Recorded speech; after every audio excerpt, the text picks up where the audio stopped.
Setiap tanggal 21 April berseliweran ucapan selamat Hari Kartini, terutama kaum perempuan, kaum wanita, ibu-ibu dan mbak-mbak. Baju pun juga mendadak berbeda dengan sehari-hari sebelumnya. Jujur, saya tidak pernah menjawab dan tidak pernah mengucapkan selamat Hari Kartini. Bukan tidak setuju, tapi saya menghargai sejarah, menghargai kenyataan, karena sesungguhnya lah banyak pakar yang menentang Hari Kartini. Satu-satunya hari besar di negeri ini yang menggunakan nama orang adalah Hari Kartini. Lainnya hari kemerdekaan, hari kebangkitan nasional, hari pendidikan nasional. Walaupun itu kelahiran Ki Hajar Dewantoro 2 Mei, tetap disebut hari pendidikan nasional, bukan hari Ki Hajar Dewantoro. 20 Mei hari kebangkitan nasional, 28 hari Sumpah Pemuda. Hanya satu hari Kartini.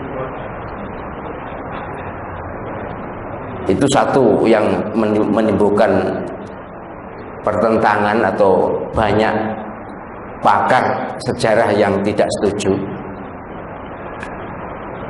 Yang kedua, Cut Nyak Dien yang jauh lebih senior, lahir 1448, wafat 1908, umur 60 tahun. Malang melintang di medan perang melawan penjajah yang sangat terkenal. Menurut pakar sejarah itu lebih pantas dimunculkan sebagai tokoh emansipasi wanita. Atau Dewi Sartika, Jawa Barat, yang lahir 1884, wafatnya 1947, umur 67 tahun. Yang jelas bergelimang, terlibat dalam dunia pendidikan sekolahan, menjadi guru, jelas perannya. Dewi Sartika, pernah mendengar kan nama itu? Atau yang lebih dahsyat lagi adalah Royhana Kudus. Royhana Kudus, tapi itu orang Minang, kelahiran Sumatera Barat tapi disebut Kudus. Entahlah mengapa, yang jelas itu namanya Royhana Kudus. Lahir juga 1884, sebaya dengan Dewi Sartika. Wafatnya 1972, umur 87 tahun. Jelas wartawati, pekerja sosial, mendirikan lembaga pendidikan, ngajar, luar biasa. Kenapa bukan itu? Atau lebih jauh sebelumnya, yaitu Fatimah binti Maimun misalnya, pembawa Islam ke negeri ini 1000 sekian, jadi belum sampai 1100 memang, paling awal. Atau Tribuana Tunggadewi ya misalnya, atau tokoh-tokoh wanita yang jelas berkiprah di masyarakat. Sementara Kartini kan dipingit, Raden Ajeng Kartini dipingit, tidak bisa kemana-mana, hanya surat menyurat saja. Kenapa? Yang pasti, sebelum membahas Raden Ajeng Kartini, saya ingin menekankan kepada penjenengan semuanya, tokoh manapun, siapapun yang muncul ke permukaan, ke masyarakat, adalah pejuang. Para pejuang yang punya jasa dibanding kita yang tidak ada apa-apanya, tinggal duduk manis. Tokoh sekarang yang jadi top leader negeri ini pun tidak ada apa-apanya dibanding para pejuang dulu. Mengorbankan harta, nyawa bahkan negeri ini sudah berdarah-darah dengan ratusan ribu bahkan bisa jutaan nyawa untuk menjadikan negeri ini merdeka. Belum lagi yang romusha, yang pekerja rodi, yang membuat jalan antara Panarukan ya, Panarukan Anyer yang itu dan jalan Dandeles itu korbannya ratusan ribu orang. Itu semua adalah syuhada, pahlawan, orang-orang yang berjasa untuk negeri ini. Karena itu kepada para syuhada, pejuang negeri ini, kita doakan moga-moga amal beliau diterima, dosa-dosa beliau diampuni. Allahumma ighfir lahum warhamhum wa'afihim wa'fu anhum. Al-Fatihah. A'udzu billahi minasyaitonir rajim. Bismillahirrahmanirrahim. Alhamdulillah rabbil alamin. Arrahmanir rahim. Maliki yaumiddin. Iyyaka na'budu wa iyyaka nasta'in. Ihdinas siratal mustaqim.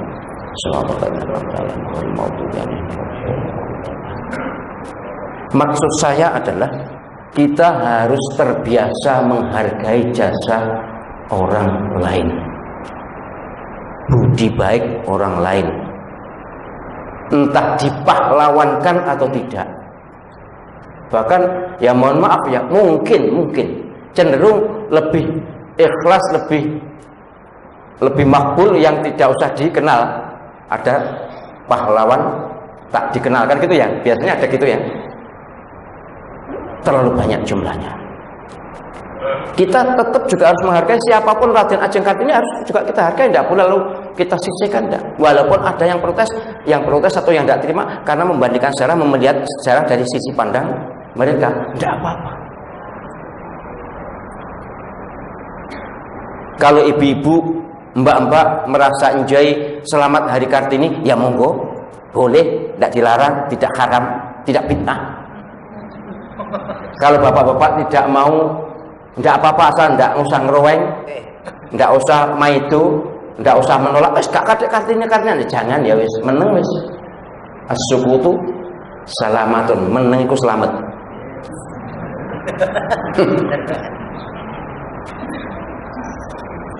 Hari ibu ada ya, hari bapak ada enggak ya? Enggak ada. Mboten nonton ya hari bapak. Hari ayah ada ya? Hari suami? Nasib. Hari ibu ada, hari Kartini ada. Tapi hari pahlawan ada kan? Ah, pahlawan itu hari laki-laki perempuan. Baik, setelah yang lewat ini saya akan jelaskan mengapa R.A. Kartini, untuk mengimbangi pihak-pihak yang tidak setuju, maka saya harus juga ungkap mengapa Raden Ajeng Kartini. R.A. Kartini atau Raden Ajeng Kartini yang lahir 1879 dan wafat 1904, jadi umurnya hanya 25 tahun, sangat muda. Sama dengan Siti Fatimah, istrinya Sayyidina Ali, juga meninggal usia 27 tahun, jadi masih sangat muda. Anaknya bupati, istrinya bupati, jadi beliau anak bupati kemudian dinikah oleh bupati. Untuk saat itu kabupaten atau kadipaten itu daerah terlarang, daerah sangat terhormat, tidak sembarang orang bisa masuk dan orang yang jalan tidak mudah keluar. Istilahnya dibingit. Agama keluarga kabupaten atau kadipaten waktu itu Islam. Raden Ajeng Kartini juga beragama Islam. Tapi tradisi saat itu Al-Quran sangat tidak boleh diterjemahkan, tidak boleh diartikan. Cukup dibaca, ngerti, nggak ngerti ya itu. Sampai Raden Ajeng Kartini agak patah arang karena ya putus asa. Gimana saya bisa menghormati agama saya sementara saya tidak bisa ngerti. Saya Fatihah bisa membaca tapi juga tidak mengerti.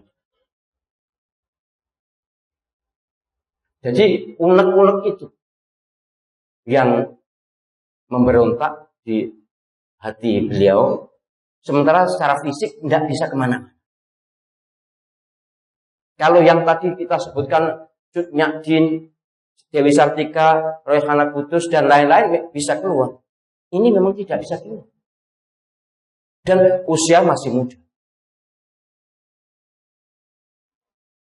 Kemudian singkat cerita, di antara perjalanan Raden Ajeng Kartini yang monumental bagi umat Islam adalah beliau saking resahnya. Kemudian ketika Kiai Soleh Darat itu penceramah Kadipaten, jadi sering mengadakan pengajian di Kabupaten Jepara, di pendopo Kabupaten Jepara. Saking Raden Ajeng Kartini tidak tahannya merasakan keberagamaannya begini. Sementara orang Eropa begitu hebat, agama Kristen begitu. Ya waktu itu orang Belanda kan agamanya Kristen, kemudian tampak mereka lebih bisa belajar banyak.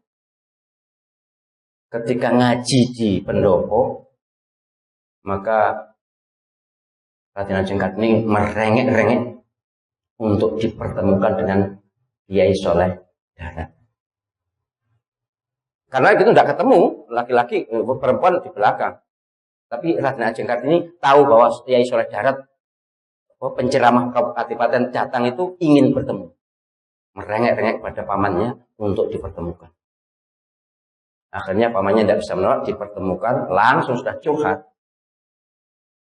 Diminta menjelaskan surat Fatihah.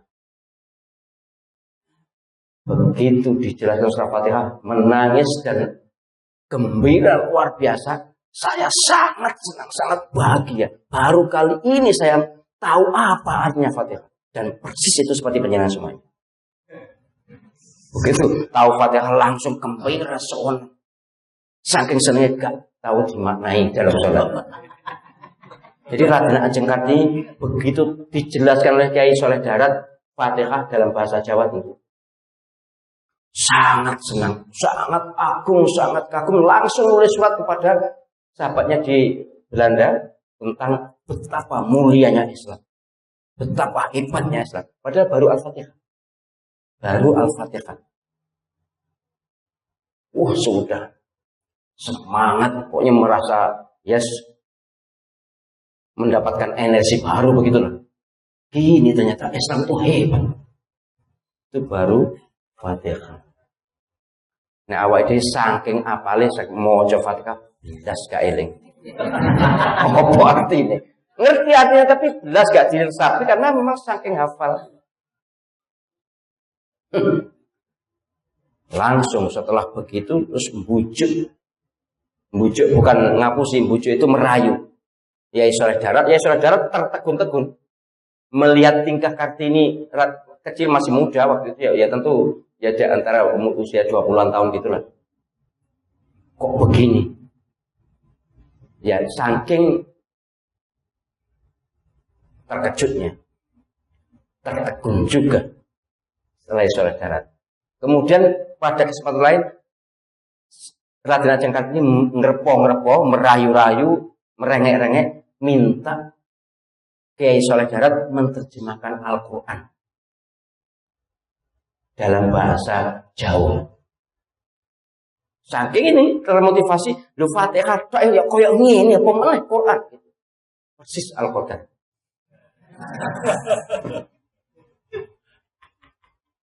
Kiai Soleh Darat ya untuk saat itu kan belum boleh menerjemahkan. Belum boleh. Al-Quran tidak boleh terjemahkan saat itu.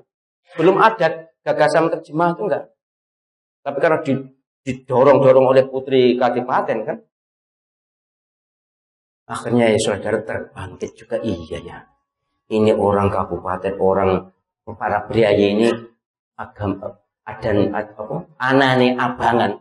Mereka itu umumnya ya orang-orang apa? Karena memang tidak ngerti apa-apa tentang Islam. Al-Quran tidak ngerti, hanya dibaca tanpa tahu juga. Akhirnya diterjemahkan Al-Quran dalam bahasa Jawa pertama kali di dunia. Dan motivatornya bukan kiai, bukan habaib, bukan ustadz, tapi Raden Ajeng Kartini yang menyebabkan, yang menggugah Kiai Saleh Darat menerjemahkan Al-Quran. Diterjemahkan dalam bahasa Jawa. Kemudian sampai juz 13, sampai surat Ibrahim. Terjemahkan, kemudian ketika Raden Ajeng Kartini jadi manten, itu untuk kado. Terjemahan Al-Quran juz 1 sampai juz atau surah Al-Baqarah sampai surah Ibrahim itu juz 13 dihadiahkan kepada Raden Ajeng Kartini sebagai kado pernikahan. Waduh, gembira luar biasa, dan inilah kado seumur hidup yang tidak mungkin saya lupakan sampai ajal. Pokoknya sudah tidak bisa terbayangkan. Wong ngerti Fatihah aja luar biasa senangnya. Ini 13 juz dan dibaca. Bukan beli Quran terjemah disimpan. Itu kalau di Nganjuk sana banyak. Wong beli Quran terjemah ya duwe, ya iso maca tapi gak diwaca, disimpen. Di Nganjuk. Di Jombang ya padha, nang Sidoarjo luwih nemen meneh. Jadi terserahlah orang mau ngomong apa, tapi dalam keadaan orang terkungkung, terpingit, tertekan, terjajah, bisa punya kebangkitan spiritual, kebangkitan moral. Saya yakin kok, andai kata beliau hidup zaman sekarang, mesti sudah dipunyai dan menjadi mubaligh yang luar biasa. Orang cerdas, kemudian ada kemauan keras, dan itu masih muda, wafatnya umur 25 tahun. Mungkin itu baru umur 21, 22 tahun. Saya lupa menikahnya umur berapa itu. Yang jelas zaman itu masih remaja banget lah. Zaman sekarang pun iyalah, umur sekian kan masih remaja. Sudah punya gagasan menerjemahkan Al-Quran. Seluruh dunia setahu saya belum ada berita penerjemahan Al-Quran. Apalagi Indonesia jelas belum ada. Pertama kali Al-Quran diterjemahkan dalam bahasa Jawa tahun 1900-an.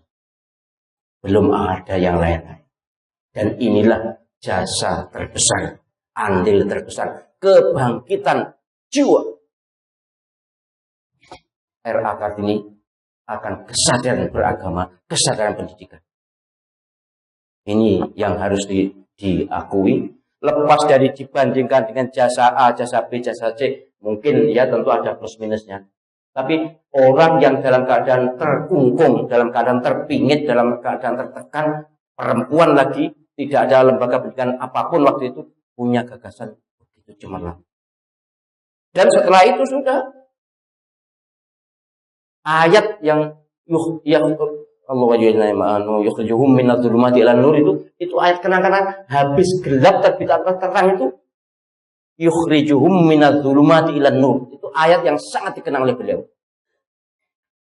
Allah SWT mengeluarkan orang-orang mukmin dari kegelapan kepada kecerahan. Dan beliau sangat mengenang ayat ini sampai menjadi kemudian judul kumpulan surat Raden Ajeng Kartini yang diberi judul oleh orang lain, oleh sastrawan siapa saya lupa namanya, habis gelap terbitlah terang. Jadi kalau ada yang merayakan hari Kartini ya biarlah. Kalau ada yang tidak mau ya tidak apa-apa. Yang penting ojo tukaran, jangan tengkar perkara Raden Ajeng Kartini. Beliau adalah muslimah yang membangkitkan, menggairahkan belajar kaum wanita untuk belajar. Mestinya orang Islam atau muslimah harus bangga dengan Raden Ajeng Kartini yang kira-kira ya walaupun tidak sama tapi ya Siti Aisyahnya Indonesia lah, Jawa lah. Siti Aisyah juga masih muda, kemudian juga menjadi guru agama di Arab, di Jawa, di Indonesia. Kayaknya yang kesadaran agamanya seperti Siti Aisyah adalah Raden Ajeng Kartini. umat Islam harus bersyukur, umat Islam harus berterima kasih, walaupun tidak usah dengan mengucapkan selamat hari Kartini juga tidak apa-apa. Pakaiannya juga tidak apa-apa ya. Waktu itu orang Jawa seperti itu, pakaian kebaya, kemudian belum ada model jilbab, belum ada model kerudung, ya masih seperti itu. Kesadaran agamanya memang masih sebatas itu. Al-Qur'annya pun baru sampai surat Ibrahim, jadi belum sampai surat Al-Ahzab atau surat An-Nur yang menyangkut pakaian wanita.